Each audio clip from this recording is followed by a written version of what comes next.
Ngunya na Sabado. Sana po, mga tugang, medyo baga nagmarhay-marhay na ang panahon, nag-init-init na. Kaya siguro so mga nakapag-laba, nakapagsampay na at nainitan. Bakit ikaw pa din nagsabi ng bakit ikaw naglalaba din? Kasi nagpalaba din po ako at sabi kan labandera may maray tabi father nag-init na ano kat bagayong baga kaya ang piglalabahan na naiinitan ano ta kung ang mga nilabahan ay naiinitan may parong po iyan ano kaya maganda may init, okay? So anyway, pwede po kamo magduman sa DCGB News Online. Nakaano ba tayo? Nal, ikaw ba ang nandyan ngayon? O si June, tayo ba ay naka sa Facebook Live ng DCGB News Online? Sige nga ni kung makadumang kita ano. Pero wala pa baga ano. So di ko pa nahiling. But anyway, pwede po kamo mag-message sa kuya sa 0925-811-3851 o sa 0966-533-8475. Okay? Ngunya na Sabado. Siyempre, tuwing Sabado, na sinabi ko sa inyo mga tugang, na sa tuyang ihanda ang sa tuyang mga sadiri para sa maabot na Domingo. Ano? Kaya sa aga, petsa 19, kang bulan ng Enero, ini po, nasa second week na po tayo ng ordinary time. Pero ang Pilipinas, tinawan po ng espesyal na sabi nga ni espesyal na konsiderasyon na kung saan ang mga Pilipino, kita mga yaon sa Pilipinas ay sabi nga ni na tinawaan ng oportunidad. Okay, live na live na. Okay, live na po. Okay, thank you very much. Si June. Okay, thank you very much, June. Okay, at the same time, si Miriam Brennan Barrios. Okay, thank you very much. Live na po tayo ngayon. Narinig na po tayo sa DCGB at of course sa DCGB News Online. So mga tugang, ini sabi ko nga ni, tinawang kita ng special na konsiderasyon na digdi sa Pilipinas sa tuyang iselebrar ang dakulang kapistahan kang Santo Niño. Okay? Yan po mga tugang ang Santo Niño. Sabi nga ni, yan ang primerong imahen na Christian image na nadara digdi sa Pilipinas. You know? At iyan po ay noong sila Magellan ay nagdigdi sa Pilipinas. Ano? Iyan po ang ano ninda. Actually, digdi sa Pilipinas may sabi nga ni may tatlong santo. Pero sa isa lang naman yan, Santo Niño. Imahin. Yun. Imahin. Oh, yan, imahin ng Santo Niño. Okay, the three oldest Santo Niño images in the Philippines na talagang sa tuya nga ning inuumaw iyan. At siyempre, sa tuya si Kristo, nirurukyaw na siya ang kanyang kapangyarihan at hindi lang yan, kundi si Kristo baga Diyos, sa tuya siyang sinasamba. Ano? Na si Kristo pinapailing sa tuya, nagkatawang tao. Ano? Na naging tao tulad mo, tulad ko. At nung si Kristo naging tao, naging aki siya. Yan. Kaya Santo Niño, Holy Child. Ano? Magayon mga tugang ini. Kaya mahiling ta na sabi nga digdiho, inibaga, na binabasa ko itong Hugot Seminarista, magayon pagkasabi niya, the three oldest Santo Niño images in the Philippines are significant cultural and religious treasure. Sarong kayamanan po that reflect the deep-rooted Catholic faith and history of the country. So, mahiling ta mga tugang na ining Santo Niñong, imahe ni Santo Niño ay regalo po ini. Ano? Regalo po ini ni Magellan. Sa agom ni Ra humabon na ang pangalan ay Juana. Ano? O yun. So yun po, that was sabi nga dated back in 1521. Okay? The Santo Niño de Cebu po yun. Ano? So considered the oldest and most revered. At sabi nga ni, ini po'y regalo. Kasi nung tinanggap ng, di ba, doon sa Cebu, sa Mactan, ang Kristyanismo, kung doon nagpuon ano? So sabi ito nagpuon duman, tinanggap may regalo. Pero magayon magatugang na ining regalo ng imahe ng Santo Niño ay of course simbolo ini, pero ang maganda naman ang regalo ng pananampalataya. Tandaan po natin, faith is a gift. Okay? Tandaan natin ang regalo walang iba kundi ay ang satuyang pagtubod. Ano, regalo ba yan ng Diyos sa tuya? Kaya ang bilang regalo ng Diyos iyan, yung pagtubod na yan, sa tuyang atamanon. At ito nga ni, sabi nga ni, ang sa tuyang pagtubod, so, siyempre, nagpo ng Christianity duman sa lugar ng Cebu, pagkatapos later nag-spread, ano? So, nag-spread na yan. So, dahil sa mga misyonero na ina-assign sa ibang lugar. Okay? So, that was 1521. Tandaan po natin yan 1521 ni Magellan. Then later on, noong 1572, igwan na naman na Santo Niño. Yung sa Tondo naman po ito, sikat na din po ini. Santo Niño de Tondo. Crafted in 1572. So yun po yun. And sabi nga, it holds great historical importance in Manila area. So kung igwa naman sa Bisaya, sa Cebu, nagkaigwa man mga tugang ning Santo Niño sa Luzon, sa Manila. And of course, ito po ay simbolo na rin ng pagkalat ng Kristyanismo digdi sa Pilipinas. Ano? And of course, noong 1581, igwa pa. Sa Bisaya naman nangyari naman. Lastly, Santo Niño de Arevalo, that established in 1581, is celebrated for its rich heritage and devotion, particularly in the Visayan region. Yun. So together, these images represents the rich tapestry of faith, culture, and enduring legacy of Santo Niño in the Philippine history. Yan, mga tugang. Magayon, ano? Kaya sa tuya, mga tugang na talagang, sabi nga ni, pag nilay-nilayan iningunyan na sa kapistahan kang Santo Niño. Okay? But anyway, babalik gira si Padre Butch pagkatapos ka mga pagiromdo. Mga oras tayo ngunyan, 18 minutos makalipas ang alaw na ning hapon. Ubo ng anak, nakababahala, baka plema. Para dyan, Plemex for Kids ang pambato ko. Ang Plemex for Kids ay gawa sa lagundi. Tinutunaw at pinalalabas ang plema. Ginhawa para sa bata, peace of mind para kay mommy. Camille Prats Yambao po, nagfi-flex for Plemex. Pambatang lagundi, Plemex! Vitex Segundo L is the generic name of Plemex for kids. If symptoms persist, consult your doctor. Mommies, agapan agad ang ubo at plemang nakabara. Pambatang lagundi, Plemex! Attention! Attention! Mga paraantabay, may marhay na bareta. Ang DZGB nasa cellphone na! Yes po! Madadangog na ang DZGB sa saindong mga cellphone.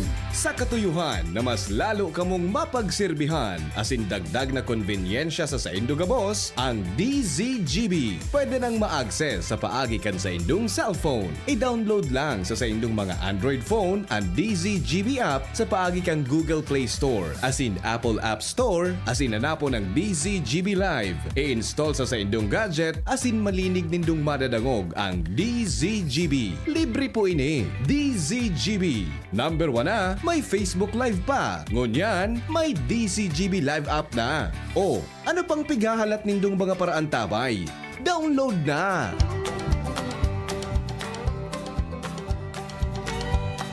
Okay, balik po kita giraray mga tugang sa tuyang programang Maray na Hapon with Father Butch Bombase OP.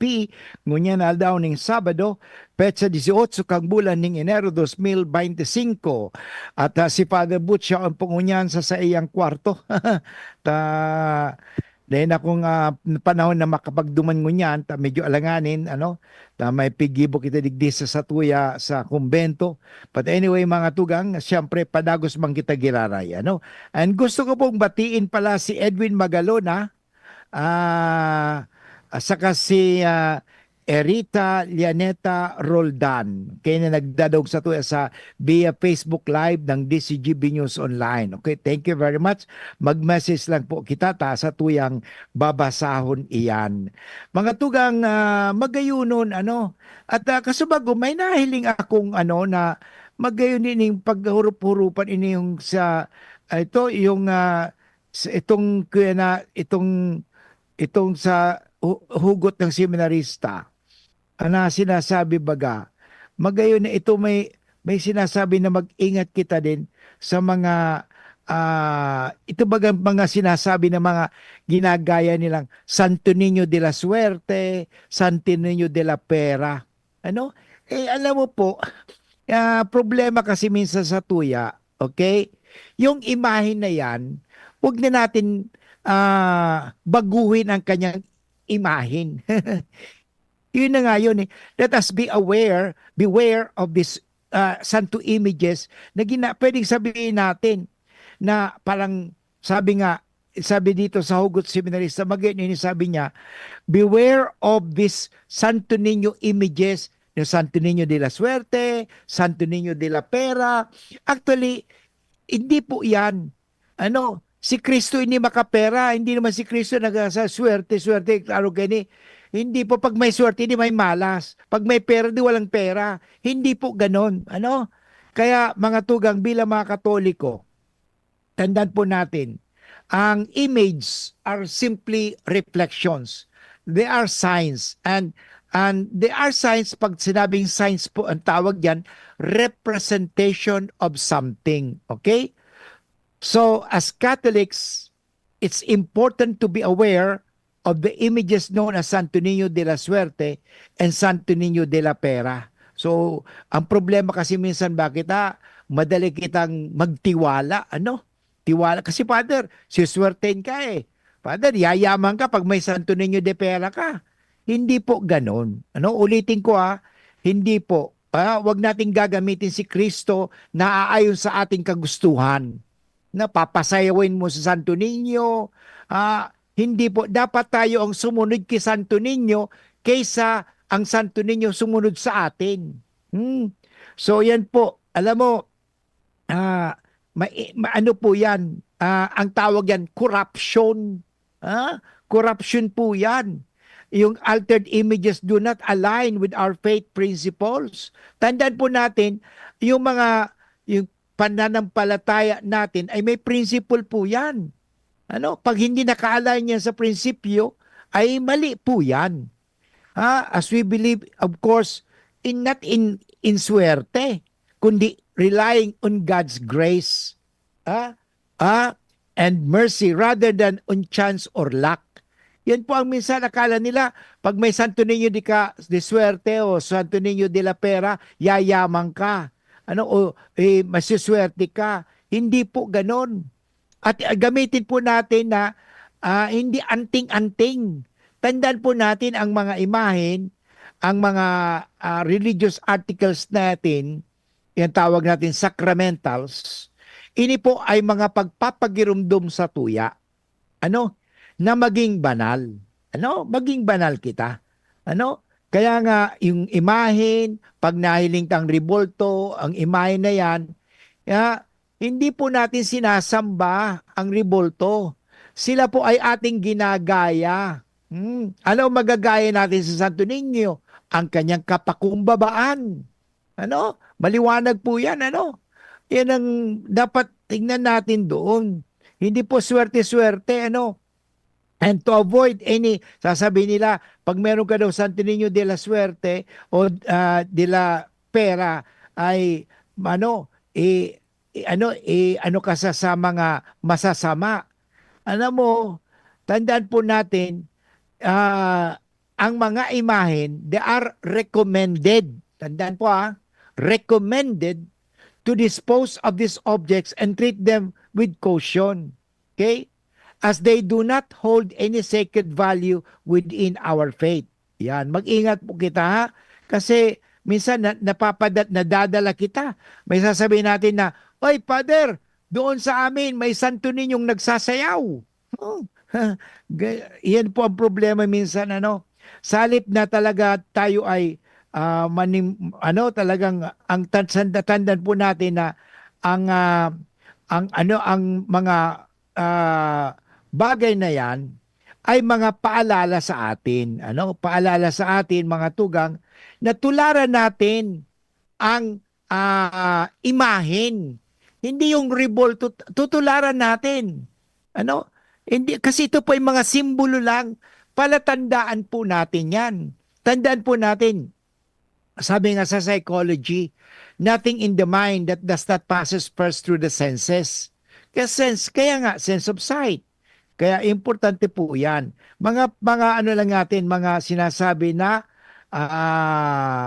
iyon mga pagirumdum sa tuya. Pag iyang imahe ng Santo Niño, ano ang sa tuyang magagaya?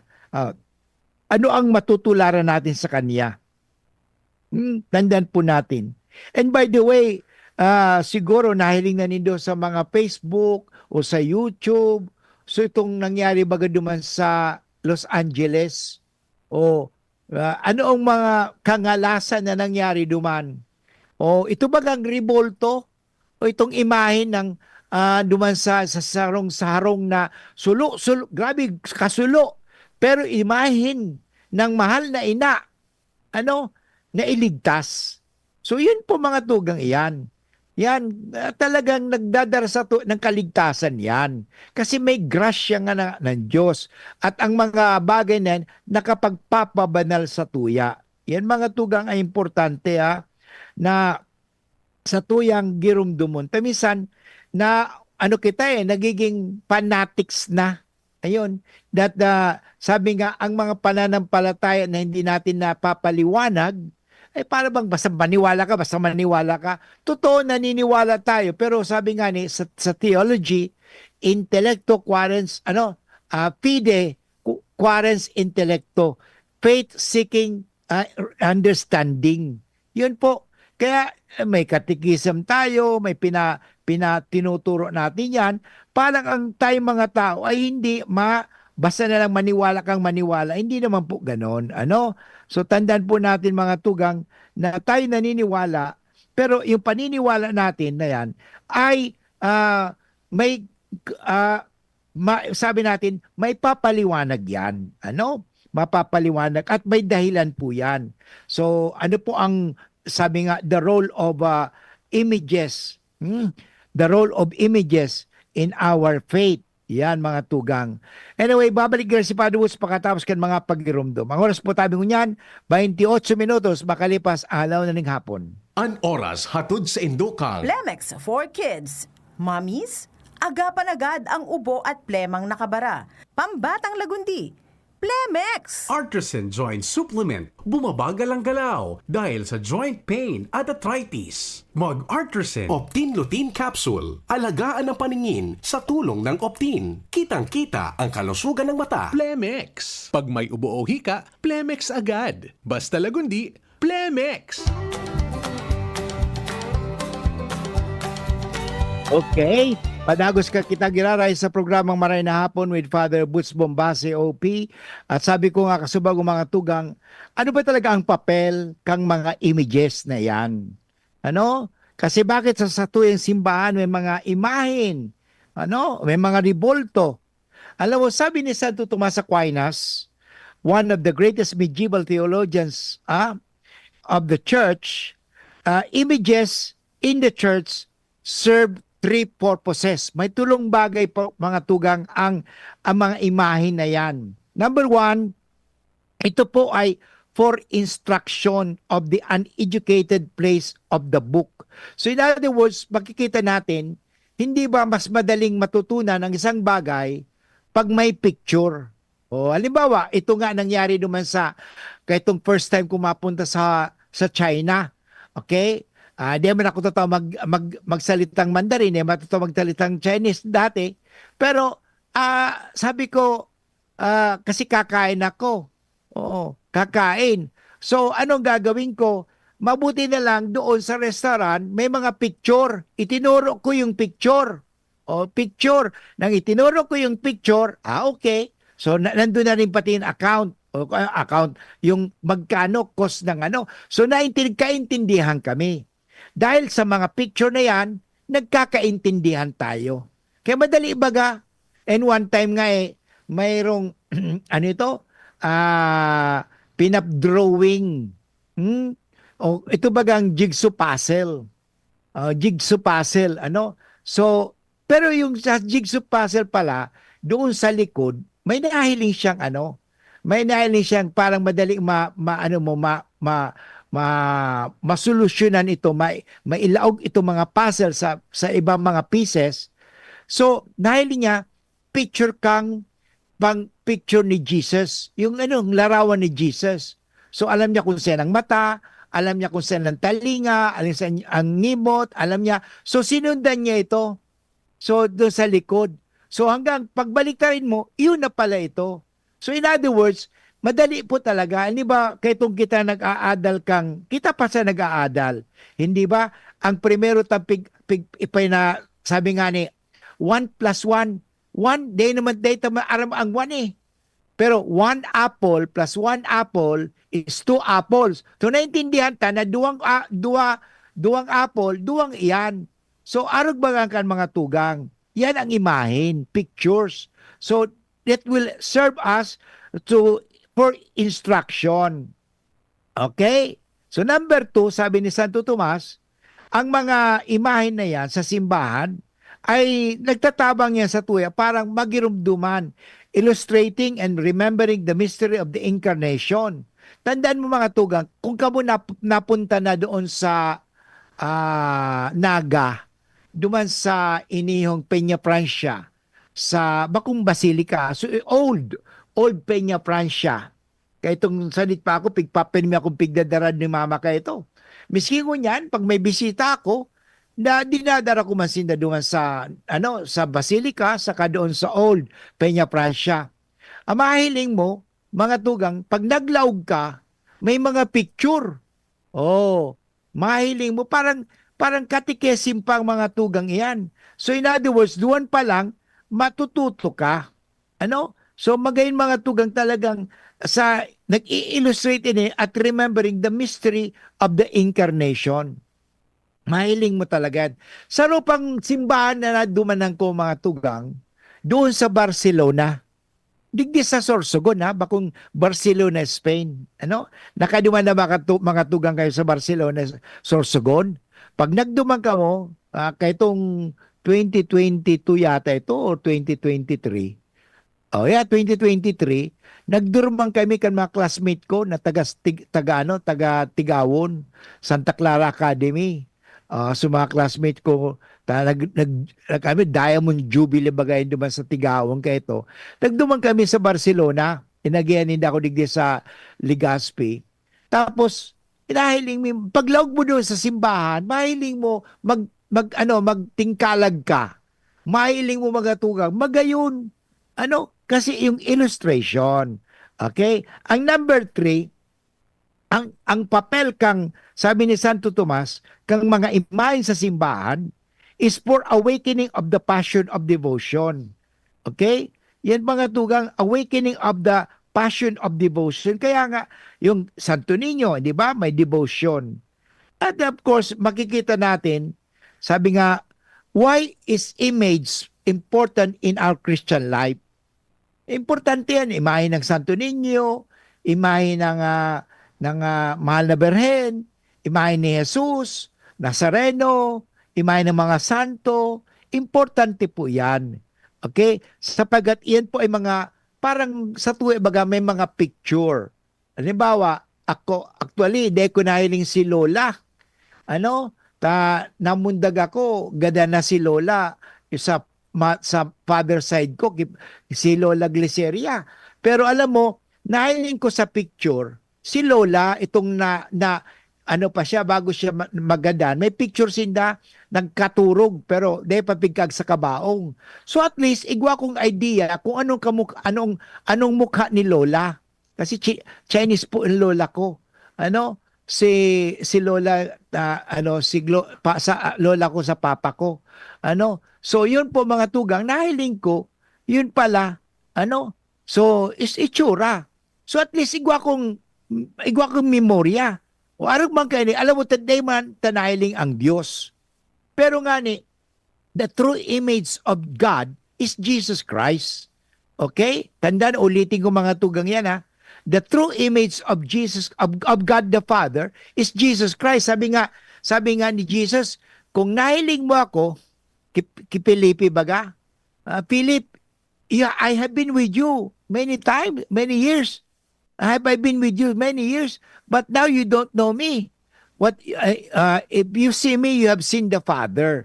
Okay? Kasi, totoo naman walang ibang ginawa si Jesus, kundi ang gusto ng Ama, Diyos Ama.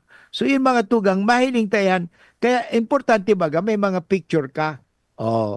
Kaya nga, saro sa mga kayamanan mayaman ka, Father, ha? Hindi man kami mayaman. Muyaman tabi kami. Bako man kaming mayaman. Muyaman maging mayaman. Yan, sabi ni Mama ka ito. Maging muyaman kita. Bako sa kitang mayaman, noy. Muyaman. Sabi ka ito ni Mama. Pero alam mo, sarong sabi kong treasures o kayamanan sa pamilya ay ang retrato. Kaya pag nag-uli ako duman sa Tigawon, may mga retrato kami. At yung mga retratong ito, nagpagiromdom kan aki pa ako. Of course, kahitong panahon, may mga, di pa mga katong camera, kan si Kristo isinilang, pero may mga memorya na ang mga tao. May mga narurumduman na ang mga tao. Yan ang tanda natin. Na ibig sabihin na ngunya sana na dahil may mga camera na, ang cellphone, nagagamit na ng camera, lalong unyan sa social media, pero yan mga tugang, na preserve yan. Yan ang importante, na ang memorya sa imahen. So sabi nga, ang imahen, importante sa buhay Kristiyano yan. The image of God means human beings that only relate. Tandaan po natin mga tugang that we were created in the images and likeness of God. Kung tutusin, ito ang mga imahe ng Diyos. Okay? We were created in the images and likeness of God. Kaya sabi nga, importante mo mga tugang na we have to, be like Jesus. Kaya mga tugang magay ng pag-urulayan tayan, ha? Anyway, babalik nila si Father Boots pagkatas ka mga pagirumdum. Ang oras tabi ngunyan, 38 minutes after 1 o'clock.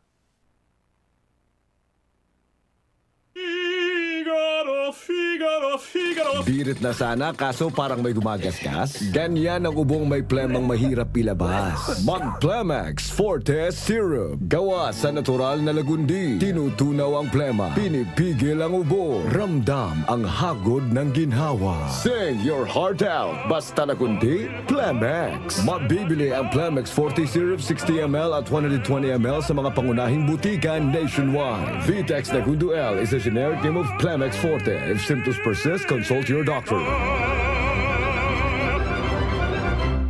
Abangan sa Radyo DZGB ang programang Usapang Consumer at Negosyo. Programang magtataunin kasimbagan sa saindong mga kahapotan tungkol sa pagninegosyo. Magdadara ning kadagdagang impormasyon mapadapit sa mga diretsyon nin mga konsumidor asin mga giya kung paano maging mga responsableng parabakan.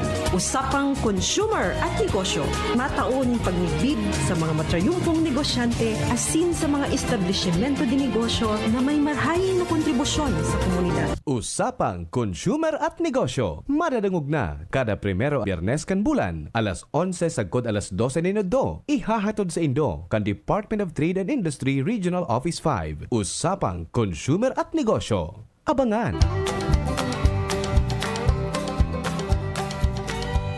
Okay, balik po kita giraray sa programang Maray na Hapon with Father Butch Bombase, OP. At mga tugang, sana natatawaan ko kamo ng informasyon, manunugod nga ni iyan sa satuyang pag-celebrar kang Santo Niño sa Agad. Ako laong kasing kapistahan po mga tugang, ang Santo Niño sa ini po mga tugang, ang ebanghelyo nga ni para sa aga. Okay? So mga tugang, ang ebanghelyo, hali sa ebanghelyo ni San Lucas, Kabanata 2, talata 41 hanggang 52. Okay? So basahin ko mga tugang kasi magay na pag hurup-hurupon ini sa tuwing ipreparar ang sa tuwing mga sarili. Ano? Sabi nga, iniho, pumunta taon-taon sa Jerusalem ang mga magulang ni Jesus para sa piyesta ng Paskwa. Kaya't nang maglabindalawang taon na siya, umahon sila tulad ng nagkaugalian para sa pagdiriwang. Okay? Subalit nang umuwi na sila pagkatapos ng mga araw na piyesta, naiwan sa Jerusalem ang batang si Jesus nang hindi namalayan ng kanyang mga magulang. Yun. Mystery niya. Hindi namalayan ng kanyang mga magulang na si Jesus pala ay hindi nila kasama. Ano? Sa pag-akalang kasama siya ng iba pang mga kasamahan, maghapon silang nakipaglakbay at noon nila hinanap ang bata sa mga kamag-anakan nila at makakilala. Nang hindi nila siya matagpuan, bumalik sila sa Jerusalem sa paghahanap sa kanya. Sa ikatlong araw, natagpuan siya sa templo. Nakaupong kasama ang mga guro at nakikinig at nagtatanong sa kanila. At namangha ang sa kanyang talino ang mga sagot ng mga nakarinig sa kanya. Nagulat ang kanyang mga magulang sa pagkakita sa kanya at sinabi sa kanya ng kanyang ina, "Anak, bakit mo naman ito ginawa sa amin? Nagdusa nga ang iyong ama at ako habang hinahanap ka namin." Ngunit sinabi sa kanila, "At bakit ninyo ako hinahanap? Hindi ba ninyo alam na dapat ay nasa bahay ako ng aking ama?" Pero hindi nila maintindihan ang sinabi niya sa kanila. Kaya't bumaba siyang kasama nila sa Nazaret at patuloy siya sa pagiging masunurin sa kanila. Iningatan naman ng kanyang ina ang lahat ng ito sa kanyang puso. At umunlad si Jesus sa karunungan, sa edad at kagandaang loob sa paningin ng Diyos at mga tao. Mga kaibigan, ito po ang mabuting balita na ating maririnig bukas pag tayo nagsimba sa araw ng kapistahan ng Panginoong Hesus, ang banal na Santo Niño. Yan, napakaganda, no? So, makikita natin dito na talagang at the age of 12, di ba? Talagang yun ang kanilang at the age of 12. Sila pag 12 years old, pero na talagang pwede na. Silang nakipag-usap na nga si Jesus doon sa mga guro. At dito natin makikita mga tugang na talaga si Jesus ay nakakamangha. Pero nakakapagtaka rin dito. Siguro talaga, si Maria at si Jose, totoo, bagamat sila ay pinili ng Diyos na maging ina at amaan ni Jesus, hindi nila alam, mga kaibigan, ito masasabi ko, hindi nila alam ang lahat ng bagay tungkol kay Jesus. At dito, masasabi natin na unti-unting ipinakikilala o inihayag ni Kristo ang kanyang sarili sa kanila. Yan, napakaganda, no? Kasi dapat ipapahayag talaga ni Kristo. Tandaan natin mga katugang na si Jesus ay naging tao, sa pamagitan ni Maria at of course sa pag-alaga ni Jose. At doon, ang sabi nga ni Maria dito "Anak, ito ba'y very human. Natural naman talaga ito. Anak, bakit mo naman ginawa ito sa amin? Hindi maintindihan eh. Maraming mga bagay na hindi natin maiintindihan. Totoo yan eh. Subalit tayong naniniwala lang ang makakapag-intindi niyan. Kaya anong ginawa ni Maria? Sabi nga, iningatan naman ng kanyang ina ang lahat ng ito sa kanyang puso. Yun makikita natin mga kaibigan. Ano? Na talagang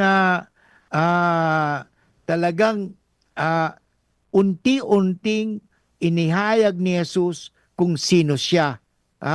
Siya ay anak ng Diyos. Ano? Kaya sabi niya, ito hindi ba ninyo alam na dapat nasa bahay ako ng aking ama? O sinong ama niya? Hindi si Jose, kundi ang Diyos Ama. So dito makikita natin, si Jose ay legal husband of Mary but not the father of Jesus. Okay, tandaan po natin. At nasa bahay ako ng aking ama. Yun, malaking statement. Ano bang ibig sabihin itong sabi ni Kristo? Di ba ninyo alam na dapat nasa bahay ako ng aking ama? Yun. Doon sa templo. Bahay ng ama, templo po yun. Alam mo, minsan, itinanong ng katikista sa mga bata, kailan ang kaarawan ni Jesus? Sumagot sila. Sa December 25 po, nagtanong ulit ang katikista, kailan naman ang kaarawan ni Santo Niño? Okay? Nagtinginan ng mga bata at walang umimik. Siyempre, sa December 25 din ang kaarawan ni Santo Niño. Because si Santo Niño at si Jesus ay iisa. Ano? Kaya maliwanag po natin, sa debosyon ng mga tao, minsan itinuturing siyang santo katulad ng mga santo ng simbahan. Pero si Santo Niño ay ang Panginoong Hesu Kristo. Bakit tinawag si Kristong Santo Niño? Ano? Di dapat tinawag Santo Cristo. Of course may Santo Cristo din, di ba? Pero alam mo mga tugang, iisa lang yan. Para si Maria, Our Lady of La Naval, Our Lady of Fatima, Our Lady of of Lourdes, isa lang Maria yan. Kaya yun ang titulo ni Kristo bilang sabi nga, siya po ay naging tao. At na naging tao siya, dapat nga itong mga tugang, itong Santo Ninyong ito, sabi nga, panalmingan ito, arugon kan mga aki. Ano? Pangarugan kan mga aki. Kaya mga tugang, of course, siyempre, yun nga, nagsimula tayo sa Santo Niño. Kaya tama-tama, January pa lang nagsimula tayo sa actually, dalawang kapistahan sa Pilipinas na talagang nakaukol kay Kristo. Ang nakarang January 9, di ba? Noong January 9, mga tugang, sa tuyang sinilibrar, national na rin po ito nangyari. Ang Santo Cristo Nazareno. Si Cristo na Nazareno. Okay? Ngayon naman, Santo Cristo yun Ngayon, Santo Niño. Si Isayan, si Jesus po mga tugang. Okay? Nagsimula ng pagpapayag ng Ebanghelyo noong Pilipinas noong 500 years na nakalipas, nagsimula rin ang debosyon sa banal na sanggol. Kaya sabi nga, ang pinaka-oldest na debosyon ng mga Pilipino kay Kristo, yan ang talagang pinaka-matagal na, at luma na talaga, pero hindi nagluluma yan ang debosyon sa banal na Santo Niño. Kasi dala pa ito ni Magellan mga tugang. Dala pa ni Magellan.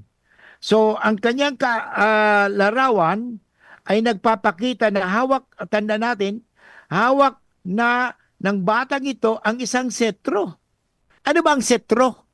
Ang setro ay simbolo ng kapangyarihan. Kaya ang hari po mayroong setro. Ang mga hari at prinsipe lamang ang may setro noon. Kaya si Kristo ay bata pa. Tandaan po natin kung bakit si Herodes ay natakot. Kasi nabalitaan ni Herodes, may papalit na sa kanyang hari. At ang papalit na hari ay batang hari. Ha? Kaya natakot. Kaya ang ginawa ni Haring Herodes, pinapatay niya ang mga bata. Ha? Nasanggol 2 taon. Nakala niya na si Jesus ay napatay niya. Hindi rin. Ha? Mga tugang. Kaya dito, si Jesus, batang-bata pa, ay hari na. Prinsipe na. Ano?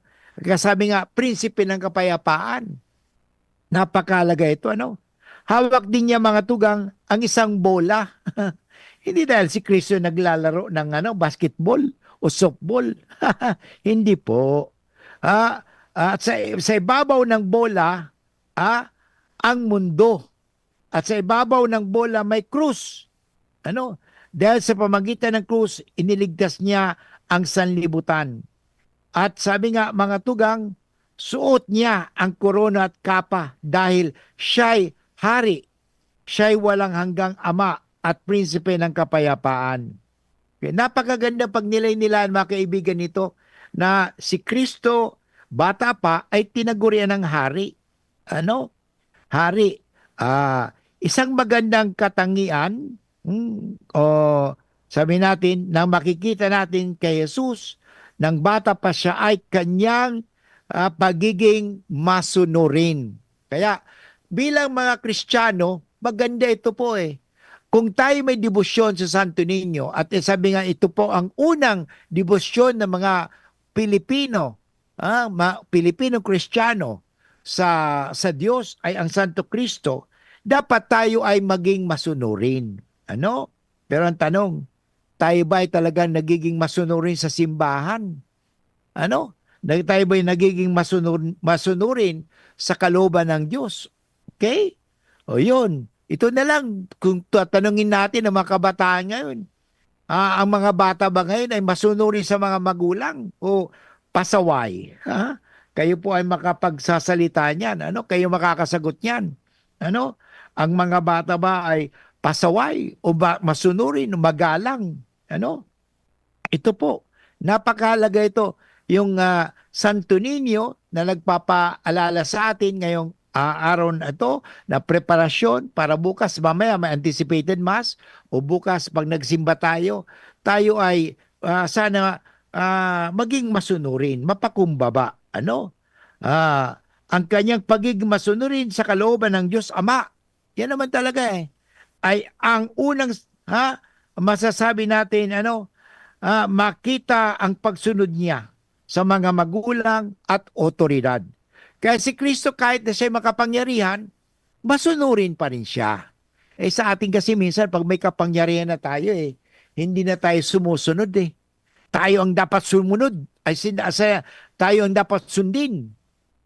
Pero si Kristo hindi. Alam mo ang Diyos, nagpakumbaba. Nakikita natin na kahit na po siya ay makapangyarihan, tandaan mo, siya po ay hindi mapang-angkin. Masasabi ko, hindi po siya mapang-angkin. Kundi siya po ay masunurin. Yan, natanda natin yan. Naging masunurin siya sa otoridad, sa kanyang mga magulang. At tingnan natin na kahit na si Kristo ay Diyos, pumupunta pa sa sinagoga, pumupunta pa sa templo. Bakit? Kasi nga, ipinakikita sa atin ang mabuting halimbawa ng pagiging sanggol. Pagiging anak ng Diyos. Okay? So yun, napakaganda po yun. Napakagandang tanungin natin ang ating, gayahin natin ang batang si Jesus at maging abala rin tayo sa bahay ng ating Ama. Napakaganda pag nilay-nilayan ito. Abalat tayo sa bahay ng ating Ama. Anong ibig sabihin yan? Nagsisimba tayo? Ayun. Sana magsimba tayo bukas. Abala ba tayo? Si Jesus, abala sa bahay ng Ama, Amang Diyos. Ano pag sinabing abala sa bahay ng Diyos? Iyon po'y nakikinig sa salita ng Diyos.